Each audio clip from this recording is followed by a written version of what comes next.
Here is another type of question that can be solved using differential equations, orthogonal trajectories.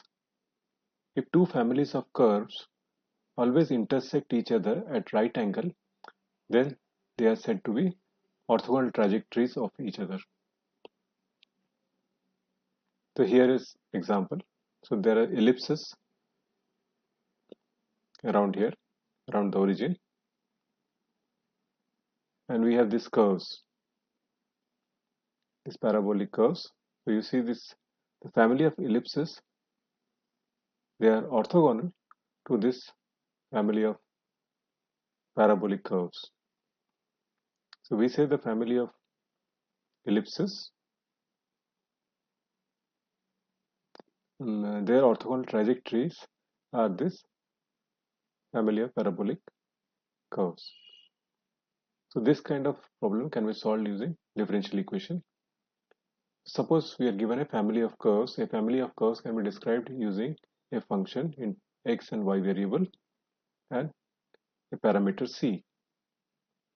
So let us consider a family of curve f of capital F of x comma y comma c is equal to 0. For example, you can have family of curve as x square plus y square is equal to c square. C is the parameter here. So what does this family describe? X square plus y square is equal to c square describe the family of circles centered at the origin and radius c. They describe all the possible circles centered at the origin. So here we have a family of curves. Let us say f x comma y comma c is equal to 0. We have to find the OT, that is orthogonal trajectory of this family of curves. So what we do is we eliminate this constant by differentiating this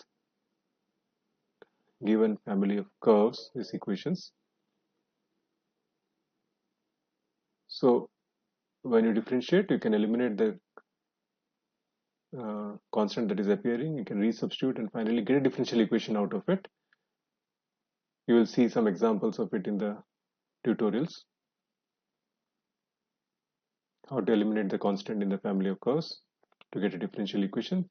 And once you get this differential equation, the given family of curves are solution to this given differential equation. So a given differential equation, when you solve, you get some constant, and this constant is this parameter c. Okay, so given a family of curves, you want to find the orthogonal trajectory. So we find the differential equation here by eliminating the constant, and we know that the given differential equation here, it says that the slope, namely dy by dx, is equal to fxy. So if you want orthogonal trajectory to the given family of curves, the slope of the orthogonal trajectory should be 1 by the slope of this and a minus sign. So for the orthogonal trajectories, dy by dx should be equal to minus of 1 by fxy, because fxy was the slope of the given differential equation, the curves there. So this differential equation dy by dx is equal to minus 1 by fxy is actually the differential equation of the orthogonal trajectories. So we solve this given differential equation, we get a family of curves. Let us say that family of curve is g x comma y comma c is equal to 0. So this is the solution of the differential equation here. So they give us the orthogonal trajectory to the given family of curves. So they will describe the entire orthogonal trajectory, but they will miss out certain trajectories, namely the vertical lines. That is because we are dividing here by fxy, so that will cause the vertical lines to be missed, because you cannot have 0 in the denominator.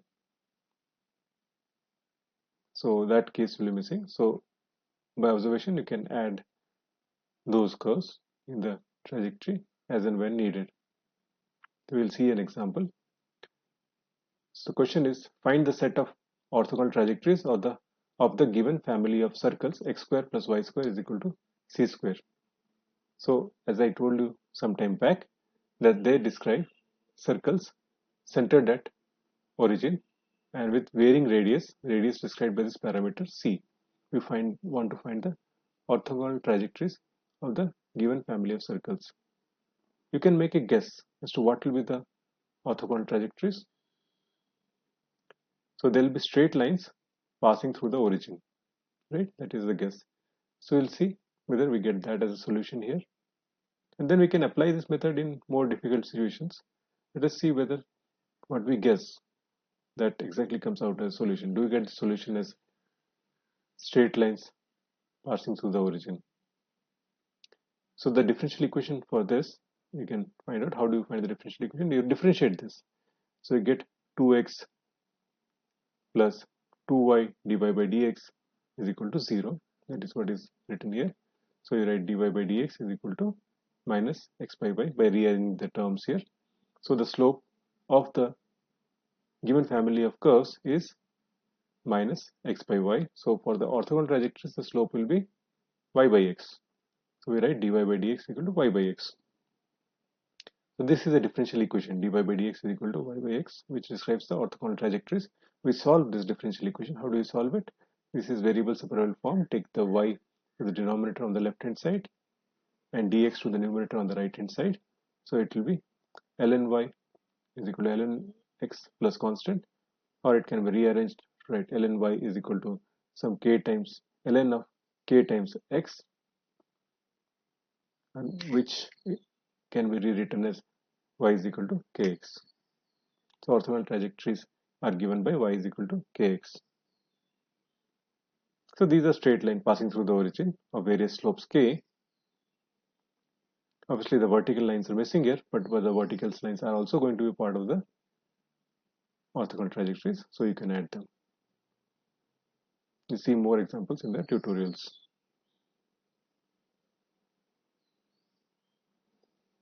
Next, we learned some terms which will be used to prove existence and uniqueness condition for ordinary differential equations solutions. So here's the definition. When do you say a function is bounded on a domain D? If a function f, let a function f be a real valued function defined on D, where D is a domain on a closed domain of xy plane. The function f is said to be bounded in D if there exists some m such that modulus of f of xy is less than m for all xy in the domain D. So the function on the domain D, its modulus is less than m, so it is bounded. Such a function is said to be bounded on the domain D. Now, one can show that if a function and defined and continuous on a closed rectangle, let us say the rectangle is where the x coordinate varies from A to B and y coordinate varies from C to D. So if a function f is defined and continuous on a closed rectangle, then it will be bounded. You can show this result, but here let us assume this result and proceed. The continuous function is bounded on a closed rectangle. Now we need what is called as Lipschitz condition. Let f be a function defined on D, where D is a domain or a closed domain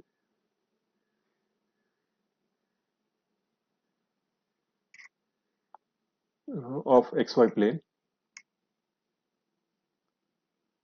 Then the function f is said to satisfy the Lipschitz condition with respect to y in D if there exists a constant m such that we have modulus of f of x comma y1 minus f of x comma y2 is less than m of modulus of y minus y2. So what is happening here? You fix x and let y be y1 and y2 and take the difference of f of x comma y1 minus f of x comma y2, and modulus of that should be less than m times y1 minus y2. So here x is fixed at a time. Now here what we are saying is this equation holds, this bound holds for all possible choice of x and all possible choice of y1 and y2 in the domain D.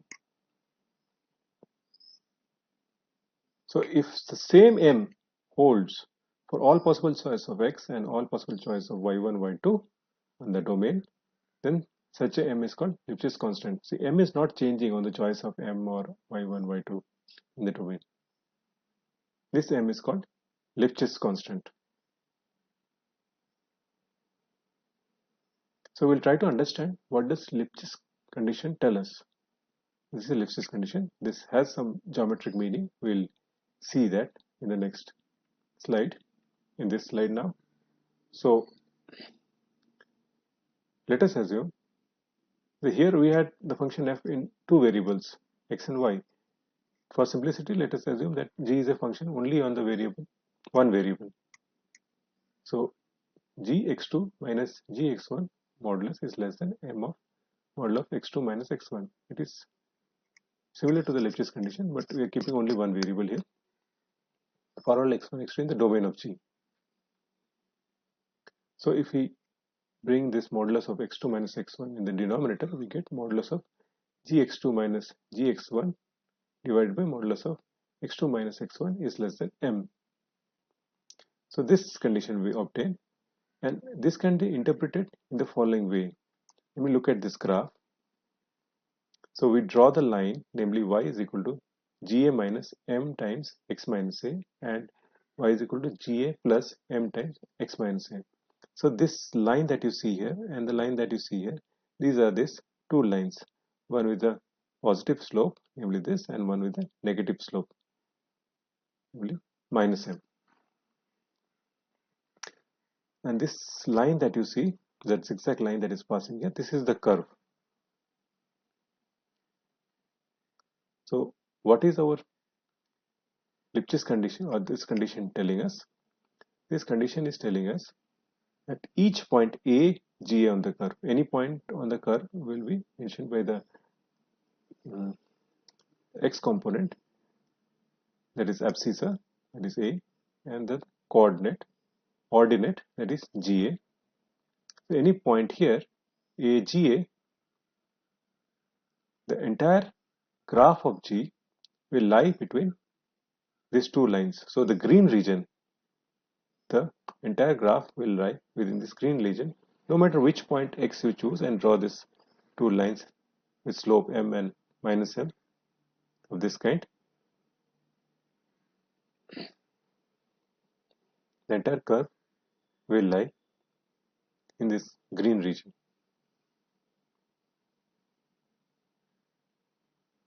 You can easily see there's m is bounding the value of the modulus of the difference of gx2 minus gx1. This bound is causing this particular behavior in the geometry. One example of function which is Lipschitz, namely here I am saying only one variable Lipschitz. So x square is Lipschitz in the interval 1, 2. You can easily see that is Lipschitz. So you can take 2 point x1 and x2. So you can see in the x1 square minus x2 square modulus is less than a constant times modulus of x1 minus x2 in the interval 1 and 2. Try to pause the video and find out what that m will be in this case. For this, we simply write x1 square minus x2 square modulus is equal to x1 plus x2 modulus of that times modulus of x1 minus x2. Now we can easily see that the maximum value or the supremum of modulus of x1 plus x2 is 4, because x can take maximum value 2. So these two together can take maximum value 4. So as shown in this computation, modulus of x1 square minus x2 square modulus close is less than or equal to 4 times modulus of x1 minus x2. So it satisfies Lipschitz condition. Now we try to understand what does Lipschitz condition say when the function f is of two variable. So let us say we have z is equal to f of x comma y. Let x comma y1 and x comma y2 be 2 points in the domain D having the same abscissa, that is the x coordinate. So if we plot in the xyz plane, where in the z axis we plot f x comma y1, so we are plotting the entire curve. So we have three-dimensional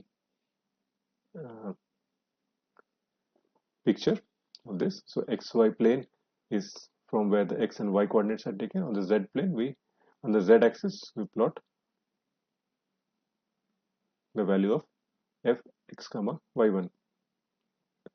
So this will picture the entire curve. So you take 2 points p1 and p2 on the surface of this curve. Z is equal to fx comma y, p1 being equal to x comma y1 comma f of x comma y1, and p2 being equal to x comma y2 comma f x comma y2. So take these 2 points. What is happening? The abscissa is same there, only the y component is changing, and accordingly the value of f x comma y is changing. So this p1 and p2, we join it by a straight line. So let us call it a chord. We join these two lines, these 2 points p1 and p2 by chord, and at alpha denote the angle that this line joining p1 and p2 makes with the xy plane. Then if the Lipschitz condition hold, namely modulus of f x comma y1 minus f x comma y2 modulus is less than m times modulus of y1 minus y2, this Lipschitz condition, if it holds on D, then it says that this angle that we got alpha, which the chord or the line joining p1 p2 makes with the xy plane, that tan alpha is bounded in absolute value by m. So the chord joining p1 and p2 is bounded away from being perpendicular to xy plane. So you can see the previous here. For example, the curve is lying here. It is bounded away from being on this perpendicular line, right? It's bounded away. It's bounded by these two lines. Similarly here, the chord p1 p2 can incline up to certain angle. That angle, tan of that angle is bounded by m, just like in the previous figure. So that line joining p1 p2 bounded away from being perpendicular to xy plane, and that bound m is independent of the point x y1 and x y2 that we choose in the domain.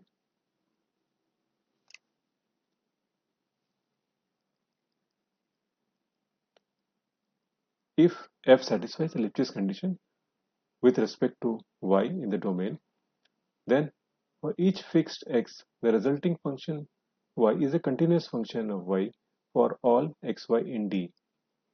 So what it is saying is that if a f function satisfies Lipschitz condition, then the resultant function is continuous with respect to variable x. That is clear. That if such kind of condition holds, then this implies continuity with respect to variable y. You can see an example. Suppose your function fxy is given by y plus greatest integer function of x. So gx, this particular thing is the greatest integer function. What is greatest integer function? That means if x is equal to 1.5, that the greatest integer function will give the greatest integer less than or equal to x. So for 1.5 value, the greatest integer less than or equal to 1.5 is 1. So if it is 3, x is equal to 3, then greatest integer function will give the value 3. So fxy is defined to be y plus greatest integer function of x. You take this function and check whether it can satisfies Lipschitz condition or not. So we calculate fx comma y1 minus fx comma y2, that is y1 plus greatest integer function of x minus y2 minus greatest integer function of x. This greatest integer function of x cancel here and we get y1 minus y2. So modulus of fx comma y1 minus fx comma y2 is equal to y1 minus y2. So it is less than or equal to 1 times y1 minus y2, you can say, trivially. And so the m value here is 1. So what do you see? This function is continuous with respect to the variable y.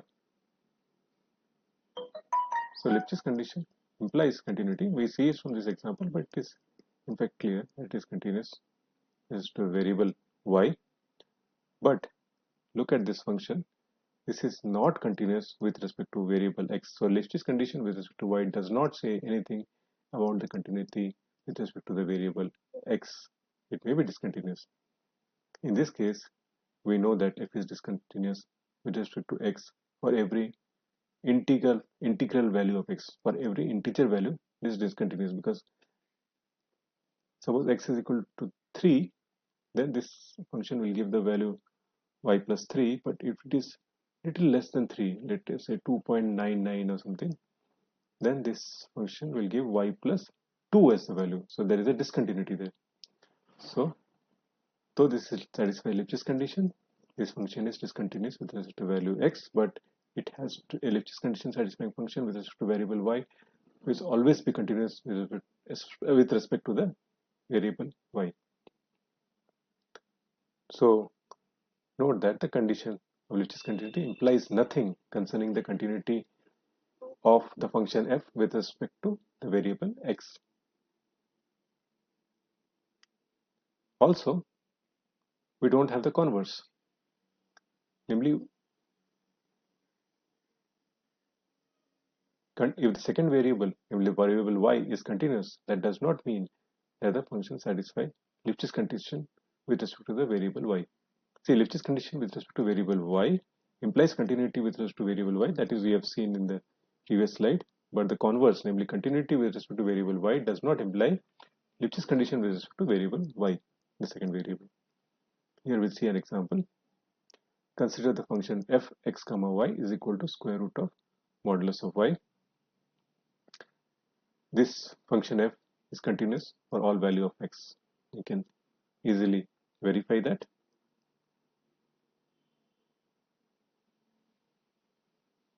But this condition does not satisfy Lipschitz condition in any region that includes y is equal to 0.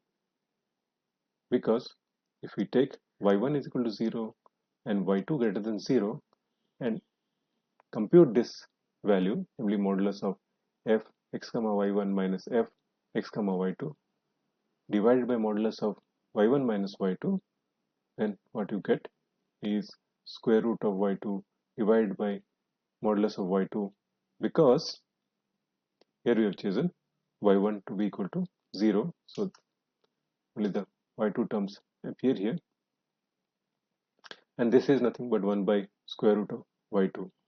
So this quantity will become as large as you want by choosing y2 to be smaller. But for this function to satisfy Lipschitz condition, we want that this particular thing should be bounded by some m. So we cannot find this bound, because this quantity can be made as large as you want by choosing y2 to be smaller. y2 appears in the denominator. Choosing y2 to be small enough, we can make this quantity very large. So there is no m which bounds this quantity, so this does not satisfy Lipschitz condition. So what we have just now shown is that even though the function is continuous with respect to the second variable, it may not satisfy Lipschitz condition with respect to the second variable.